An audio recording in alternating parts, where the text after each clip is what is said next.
Hey guys, I'm trying out cinematic mode on my iPhone camera today, which I guess I haven't tried in earlier vlogs, but basically what happens is the background is blurry, which I don't know if I love that because I like to show you guys the background. But maybe it'll, yeah. Okay, nice. So as you can see today, it is very rainy. So I'm not going on this walk, which is a bummer because I've been working a lot and haven't been like working out as much. I've been having dance parties, so that's fun. But yeah, it's not the best running day, and today I think I wanted to make a blurb on things that I might tell, like advice I would give younger people or like a younger version of myself. And I haven't prepared anything here, so it's just gonna be a whole splurge. But just like some lessons that I learned, it doesn't even have to be for like younger people. It's just like things that I found useful during my 20s. So I just turned 30 this past summer, and yeah, I was really scared leading up to it. But yeah, now that it's happened, I actually had like a really big, I threw a party and we did this like ritual, and it was like letting go of my 20s, and it was beautiful and symbolic, and I feel like I really like honored the crossing of this threshold. So I feel good about it, and I actually feel like I'm no longer attracted to like guys in their 20s.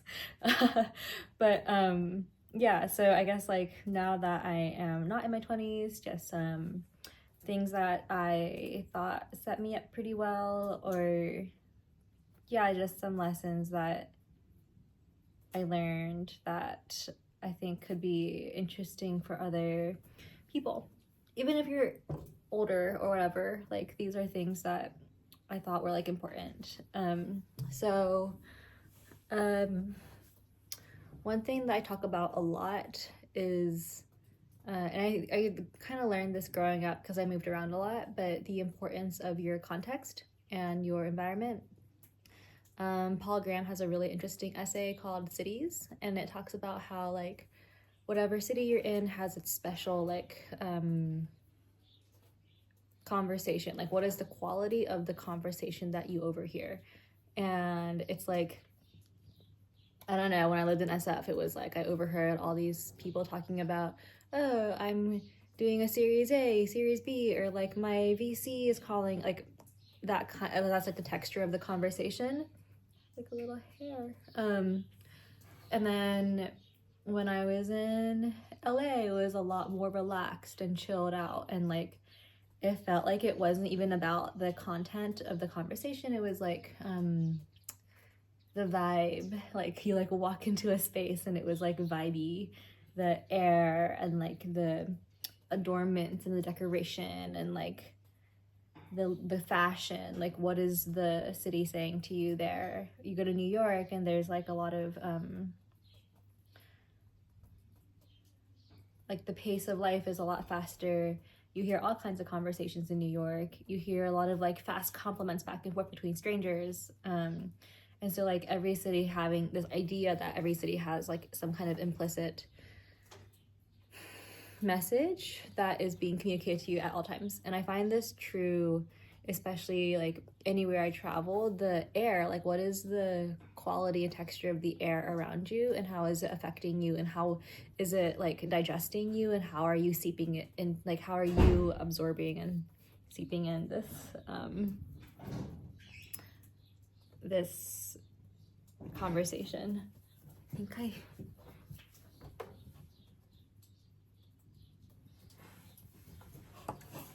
hopefully it wasn't bugging my friends, but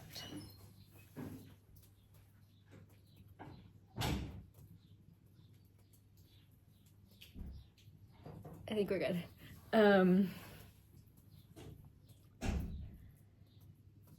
Yeah, I think like I lived in Cincinnati at one point in my life, and in the Midwest there is a lot more of a sense of like norms, and I guess like I also feel that in New York.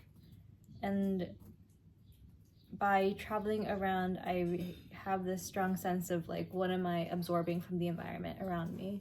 And like being aware of how the design of the system around you impacts you and your decision making and the way you show up every day and the way you exist and your diet and how easy it is to go for a walk, like all of this really has an impact. So like sometimes you don't have a choice, but sometimes you do. And so when you do have the choice, like how are you picking the context or air or culture or bubble that like helps you thrive instead of draining you all the time?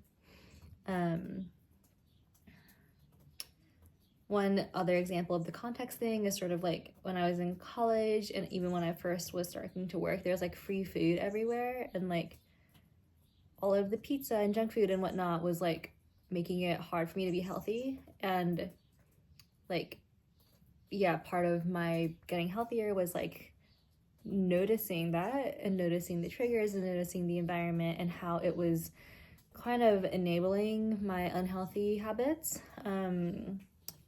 and wanting, like observing in myself a desire to like move away from that. That's one thing. Another interesting thing, oh my god, 7 minutes. Maybe I won't have time for all the things I might want to blur about, or maybe I'll just do a longer, maybe I'll go a little longer. Another really, really important lesson for myself was, I learned it kind of early on, was just like the notion of things that compound. Like no matter what, if you're 20, for all people, like time will continue, and then you'll be like 30. And like just time is like this fact of life. And something that's really interesting about that is some things, if you leave them alone, will be shaped by time and will grow. So like compounding effects is like the main one. So if you save money when you're younger and it compounds, and there's just like this classic, like, you know, like the interest rate is just growing every year. And if you think about that, like the more you store earlier on, the more that percentage will help you, and you don't have to do anything. It's just like time doing its thing, like letting gravity take its toll to grow something for you. That's really important. Also, like that your skills that you develop early on, like if you can find a way to develop skills that complement each other, and then you now have like this skill stack, like this becomes really helpful later on to finding like a niche or like a way that you are specifically suited to help out somewhere. And also if they're all clustered and have like a nice thematic way to tie together, then like it's not, it feels like they evolve into a larger organism that is more able to help you back, compared to say like a bunch of very scattered skills that have nothing to do with each other, that like you can't, or like even just finding a way to get them to sort of play with each other is really helpful. What else?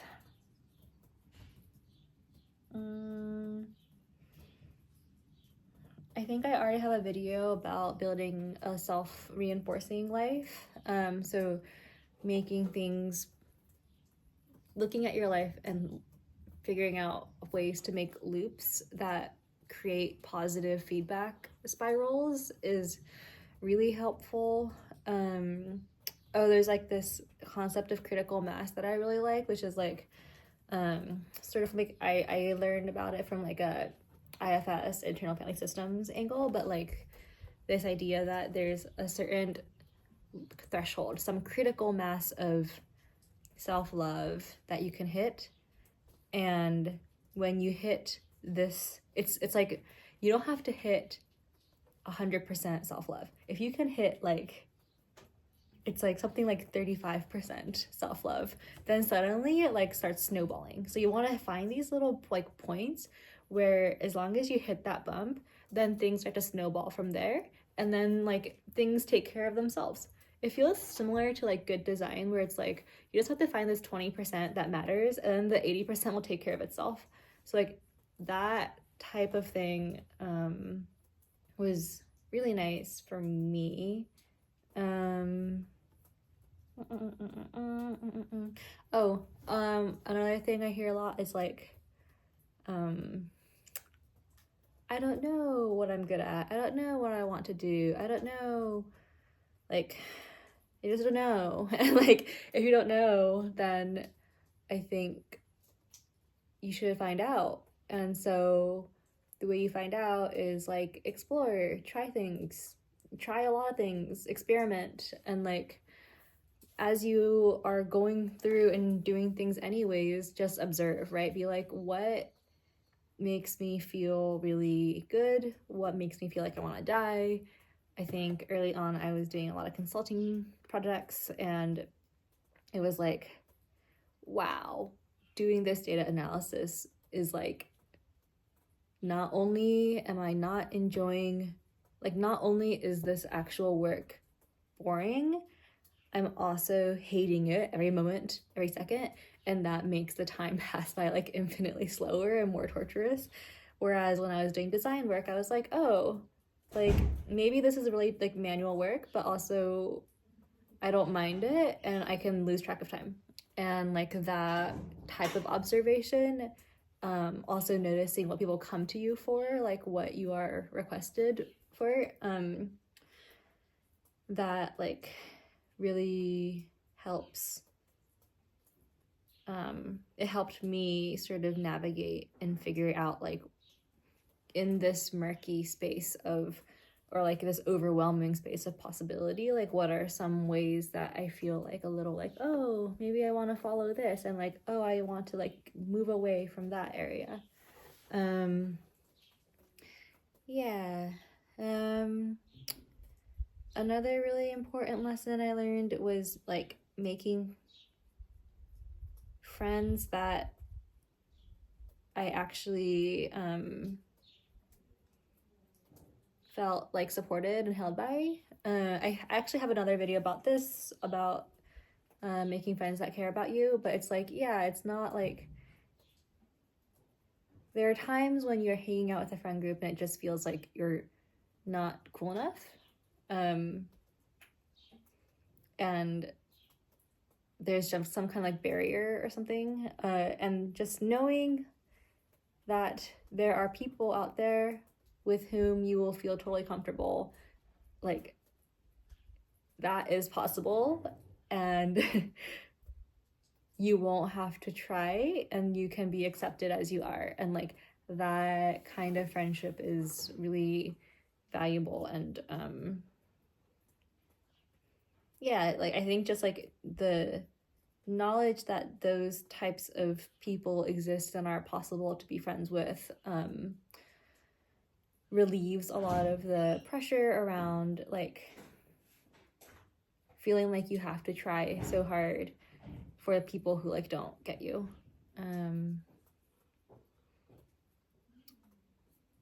Yeah, I think I'm going to pause there for now. Context, compounding effects, friends.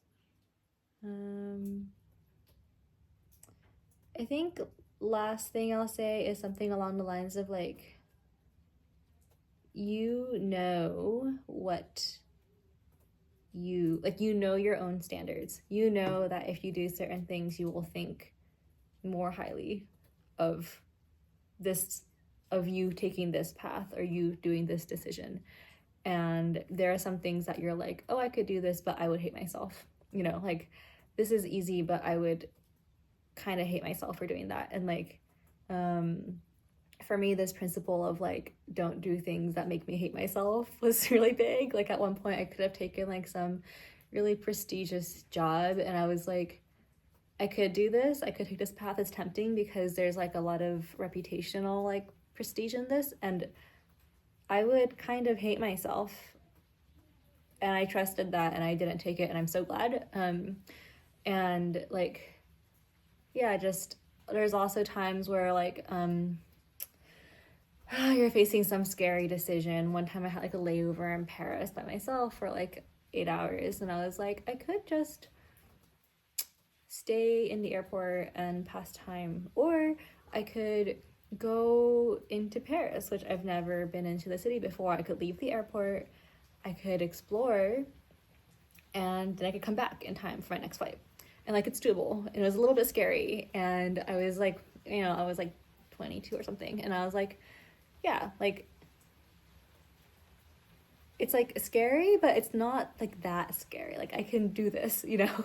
But like, it was like just at the point where I was like, but I could also just be at the airport. And I think because it was like a little scary, and I like did it, and I went into the city, and I like walked around and saw a lot of very cool sights, and like met this very nice, friendly, like elderly man who showed me some cool things and told me some facts, and like, I had a whole little adventure. Then I went back to the airport, and it was fine, and I felt such like a huge amount of like empowerment or strength or confidence that was built from doing this. And like, yeah, I think a lot of building self-esteem is like actually, yeah, through little steps like this, where it's like